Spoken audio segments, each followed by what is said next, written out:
दोस्तों, आज पृथ्वी पर हमें किसी ना किसी रूप में जीवन देखने को मिल जाता है। लेकिन आज से लगभग 5 बिलियन वर्ष पहले एक वक्त ऐसा भी था जब पृथ्वी अपने फॉर्मेशन के दौर में थी।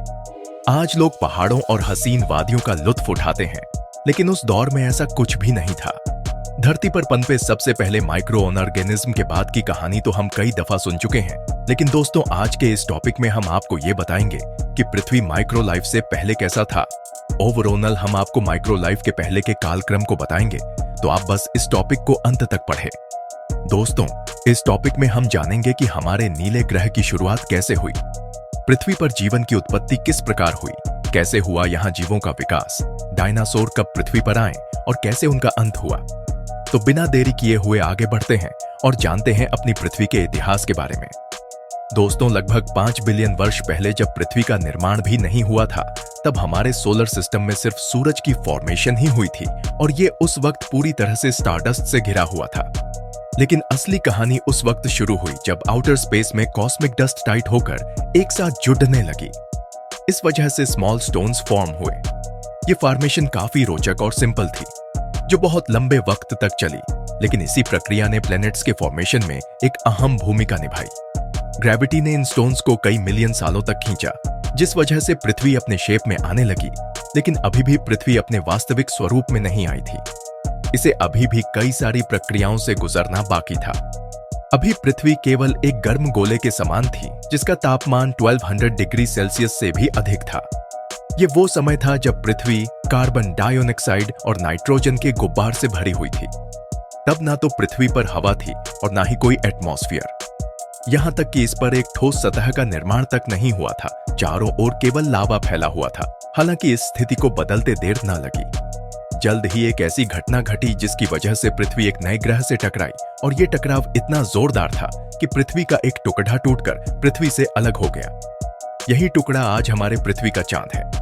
भले ही आज चांद पृथ्वी से बहुत दूर है, लेकिन अपने शुरुआती दौर में चांद पृथ्वी की परिक्रमा बहुत पास से करता था। समय के साथ चांद की पृथ्वी से दूरी बढ़ती चली गई, लेकिन पृथ्वी से टकराव का सिलसिला अभी खत्म नहीं हुआ था। 600 मिलियन वर्ष बाद हमारी धरती को एक और मुश्किल दौर से गुजरना पड़ा, जब सोलर सिस्टम में मौजूद भारी मात्रा में एस्ट्रॉइड धरती पर गिरे। सोलर सिस्टम के निर्माण के दौरान बने एस्ट्रॉइड जब धरती पर गिरे, तो वो अपने साथ पानी का अस्तित्व भी लेते आए। मिलियन वर्षों तक एस्ट्रॉइड के लगातार पृथ्वी पर गिरने की वजह से यहाँ पानी की ढेर सारी मात्रा इकट्ठा हो गई। वाटर बॉडीज ने पृथ्वी के तापमान को 70 डिग्री तक ठंडा करने का काम किया, लेकिन अभी भी पृथ्वी की सतह बेहद गर्म थी और इसे भी ठंडा करने का काम पानी ही करने वाला था। दोस्तों, बता दें कि आज हम जिस पानी का इस्तेमाल करते हैं, ये करोड़ों साल पुराना है, और उससे भी बड़ी दैधी बात है कि पानी पृथ्वी पर पहले से मौजूद नहीं था, बल्कि ये यहाँ एस्ट्रॉइड्स के जरिए पहुंचा है। दोस्तों, शुरुआती दौर में धरती की रोटेशन स्पीड भी बहुत अधिक थी, जो समय के साथ साथ धीमी होती गई। इसी वजह से ओशन वाटर भी कम होता गया। पृथ्वी के निर्माण के 700 मिलियन वर्ष बाद यहाँ की सतह पूरी तरह पानी से कवर हो गई। जमीन सिर्फ कुछ आइलैंड के रूप में ही मौजूद थी, लेकिन इसके कोर से लावा के निकलने का सिलसिला अब भी जारी था। ये लावा पानी की वजह से ठंडा हो रहा था और ठोस रूप में परिवर्तित हो रहा था। इस वजह से पृथ्वी के सतह का निर्माण होना शुरू हो गया था। समय के साथ इस प्रक्रिया ने रफ्तार पकड़ और लावा से बनने वाले सतह आपस में जुड़ने लगे। इस तरह से पानी के अलावा पृथ्वी पर महाद्वीपों का भी निर्माण हुआ। 3 बिलियन साल बाद पृथ्वी एक ग्रह के रूप में स्थापित हुई, तब भी एस्ट्रॉइड्स का गिरना जारी रहा। खास तौर पर जब ये एस्ट्रॉइड्स समुद्र में गिरे, तो इसने पानी में एक अलग तरह के केमिकल्स को रिलीज किया। इन केमिकल्स की वजह से समुद्री पानी में कई रिएक्शंस हुए, और इन्हीं केमिकल रिएक्शंस की वजह से पृथ्वी पर पहले माइक्रोबियल लाइफ ने दस्तक दी। सबसे पहले यूनिसेल्युलर बैक्टीरिया का पानी में जन्म हुआ। कई मिलियन वर्षों तक ये बैक्टीरिया इसी फॉर्म में रहे, लेकिन धीरे धीरे इन्होंने अपनी तादाद बढ़ाई और पूरे समुद्र में फैलने लगे। फिर सूरज की रोशनी को समुद्र के पानी ने ऑब्जर्व करना शुरू किया। सूरज के रोशनी की मदद से पहले माइक्रो ऑर्गेनिज्म की वजह से ऑक्सीजन का निर्माण हुआ। माइक्रो लाइफ की वजह से ओशन वाटर ऑक्सीजन से भर गया। समुद्र में जीवन की शुरुआत और इसके विकास के बाद अब बारी थी एटमॉस्फेयर की। कुछ समय बाद ऑक्सीजन ने ऊपर उठना शुरू किया और वातावरण के निर्माण में अपनी अहम भूमिका अदा की। दोस्तों, यूं समझ लीजिए कि अगर पहले माइक्रोबियल लाइफ का विकास नहीं हुआ होता तो शायद हमें आज पृथ्वी का ये स्वरूप देखने को नहीं मिलता। पृथ्वी पर जीवन की शुरुआत इन्हीं माइक्रोबियल लाइफ से हुई। इसके बाद हमारी पृथ्वी में कई तरह के बदलाव आए, लेकिन खैर ये तो अभी सिर्फ शुरुआत ही थी। पृथ्वी को अभी ढेर सारे बदलावों के दौर से गुजरना था। 2 बिलियन वर्ष बीत जाने के बाद पृथ्वी पर ऑक्सीजन की मात्रा काफी बियाराश गई और पृथ्वी के रोटेशन स्पीड में भारी कमी आई। दिन बदाढ़े होते गए और वो सभी हालात पैदा हो गए जो किसी भी जीवन के लिए सबसे जरूरी था। 13 बिलियन वर्ष बाद जब सब कुछ शांत हो गया तो पिघले हुए लावा के चलते पृथ्वी की सतह ने टूटना शुरू कर दिया। शुरू में जमीन पूरी तरह से एक दूसरे से जुड़ गई थी, लेकिन लावा के चलते प्लेट्स में मूवमेंट स्टार्ट हुई, जिसकी वजह से लावा निर्मित सतह टूटकर अलग अलग महाद्वीपों का निर्माण करने लगे। जहां एक और सभी महाद्वीप एक दूसरे से अलग हो रहे थे, वहीं वॉल्केनिक इरप्शंस के चलते कार्बन डाइऑक्साइड भी प्रोड्यूस हुए। कुछ समय बाद पृथ्वी का तापमान 50 डिग्री सेल्सियस तक नीचे गिर गया। नॉर्थ और साउथ पोल में बर्फ गिरने का सिलसिला शुरू हो गया। धीरे धीरे पूरा ग्रह बर्फ की 3 किलोमीटर में ढक गया। बर्फ इतनी अधिक थी कि अंतरिक्ष से पृथ्वी सफेद दिखाई देने लगी। सूरज से आने वाली गर्मी भी सफेद बर्फ के चलते वापस आउटर स्पेस में रिफ्लेक्ट होने लगी। लेकिन यह स्नोएज हमेशा के लिए धरती पर नहीं रहने वाली थी। पृथ्वी का कोर गर्म था, इसलिए एक बार फिर वोल्केनिक इरप्शन के कारण वातावरण गर्म हो गया और बर्फ पिघलने लगी। दोस्तों, एक बार फिर कार्बन डाइऑक्साइड ने एटमॉस्फेयर में जगह बना ली। बर्फ के पिघलने से सूरज की रोशनी से इसमें केमिकल रिएक्शन शुरू हुआ, जिस वजह से वातावरण में ऑक्सीजन की मात्रा बढ़ गई। कई सालों तक ये घटना इसी तरह चलती रही। ऐसे में मिलियन वर्षों बाद पृथ्वी का तापमान एक एवरेज लेवल तक आ पहुंचा, जो मनुष्यों के रहने के लिए एकदम परफेक्ट था।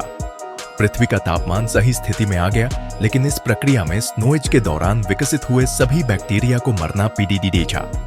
केवल कुछ ही बैक्टीरिया जीवित रहने में सफल हो पाए थे। दोस्तों, यही बैक्टीरिया समय के साथ साथ कई तरह से इन्वॉल्व होने लगे। पानी में ऑक्सीजन लेवल बढ़ने के साथ इन्वर्टिब्रेट भी विकसित हुए। इसके साथ ही वर्म का भी विकास हुआ। पहले वर्म से लेकर कई तरह के जीवों का विकास भी शुरू होने लगा। हालांकि जमीन अभी भी खाली थी, लेकिन पानी के नीचे एक ऐसी दुनिया का विकास शुरू हो चुका था जो इससे पहले पृथ्वी पर कभी भी नहीं हुई थी।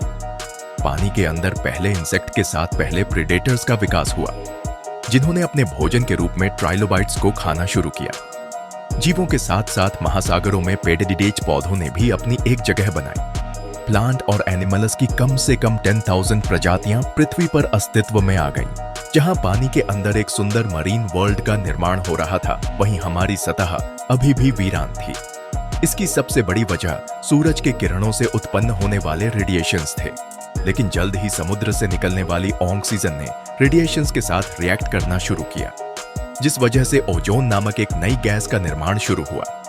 इस गैस ने धीरे धीरे पूरे पृथ्वी को कवर कर लिया, जिसकी वजह से सूरज से आने वाली हार्मफुल रेडिएशंस ओजोन लेयर के अंदर आने में नाकामयाब हो गई। वक्त के साथ साथ ओजोन लेयर काफी मोटी होती चली गई, जिससे 375 मिलियन साल पहले पृथ्वी की सतह पर पहले पौधे ने पनपना शुरू किया और ऐसे में एक ग्रीन एनवायरनमेंट का विकास का दौर शुरू हुआ। हालांकि इस प्रक्रिया को पूरा होने में बहुत वक्त लगा, लेकिन हरे भरे वातावरण के विकास के साथ समुद्र में मछलियां भी पनपने लगी। इन मछलियों से ही ऐसे ऐसे जीव इवॉल्व हुए जो पानी के बाहर आकर जमीन पर रहने लगे, और इसी तरह बाकी जीवों का भी विकास हुआ। लेकिन वो मछली ही थी जिसने 15 मिलियन साल पहले समुद्र को छोड़ ढककर जमीन पर घर बनाया, और धीरे धीरे इनके इवोल्यूशन ने कई जानवरों का विकास किया। सबसे पहले शुरुआत लैंड रेप्टाइल से हुई, लेकिन इनमें इवोल्यूशन के चलते धीरे धीरे डायनासोरस की कई प्रजातियां धरती पर देखने को मिली। धरती पर हरियाली बढ़ाने के साथ साथ जंगलों का भी विकास हुआ। ये जंगल कई बड़ी थे डायनासोरस का घर बन गए। प्रकृति एक ऐसे जीवन की शुरुआत कर चुकी थी जो हर दिन बदल रहा था, साथ ही बेहतर भी हो रहा था, और फॉर्मेशन का वो दौर तब से लेकर आज तक लगभग जारी ही है। ये इवोल्यूशन का ही एक नतीजा है जिससे हमें कई सारे जानवर और इंसान पृथ्वी पर देखने को मिले। तो दोस्तों, इस तरह से पृथ्वी और पृथ्वी पर मौजूद जीव अस्तित्व में आए। आज के टॉपिक में इतना ही। मिलते हैं अगले टॉपिक के साथ, तब तक के लिए धन्यवाद। जय हिंद, जय भारत।